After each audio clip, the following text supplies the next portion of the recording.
দিয়ে বাইরে একটু খারাপ হচ্ছে, এসে দেখছি গোটায় আগুন ধরে গেছে। আপনারা দেখছেন দাউ দাউ করে জ্বলে ওঠা আগুন।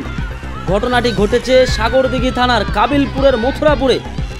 এটা শুধু একটা আগুনই নয়, আগুনের সাথে একটি গরিব পরিবারের রয়েছে ইমোশন, কষ্টের ফল ও স্বপ্নভঙ্গের হাহাকার আর্তনাদ।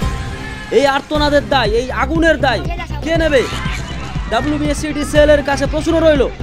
যখন তখন যত্রতত্রই শর্ট সার্কিটে বাজছে আগুন, আর এই আগুনের পরিবর্তে জ্বলে উঠছে ভুট্টা থেকে ফসল, পরিবারের একমাত্র সহায় বাসস্থান সহ চালা। যদিও আমরা একবারও ভাববো না ঘটনাটি দেখে যে তাদের আবাস যোজনার নাম ছিল কিনা। এমনকি শোনা যাচ্ছে নিজের কিছু গচ্ছিত টাকাও পুরো তছনছ হয়ে গেল। শুনুন পরিবারের লোকজন কি বলছে।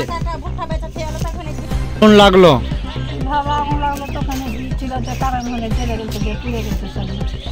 আমি গরিব মানুষ, তাহের যেতে হাসি কি করছিলেন?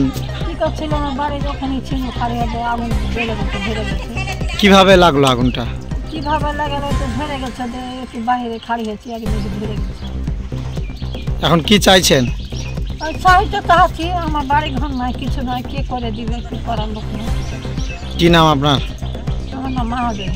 লাগলো রান্না করছিল দিয়ে বাইরে একটু খারাপ হয়েছে, এসে দেখছি গোটায় আগুন ধরে গেছে। এই ভুট্টা বেচা 10,000 টাকা দিয়ে গেল, সে টাকাটাও চটের তলে থেকে ওই টাকাটাও পুড়ে গেছে।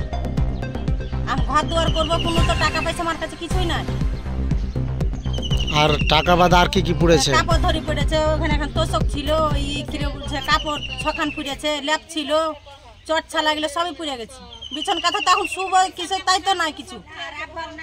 আমার আব্বাও নাই, ভাইও না, স্বামীও তো ওরকম ফেলে দিয়ে চলে গেছে। খাইতে খরচ কিছুই তো নাই আমার বাড়ি। কি চাইছেন এখন MPML এর কাছে, ভিডিওর কাছে? টিন ফিন চাপিয়ে নিব বাড়িতে, আমার খরচ সাহায্য চাহাচ্ছি কিছু, যে ঘরখানটা একটু করবো। আপনার নাম? নাম ফুলটুসি।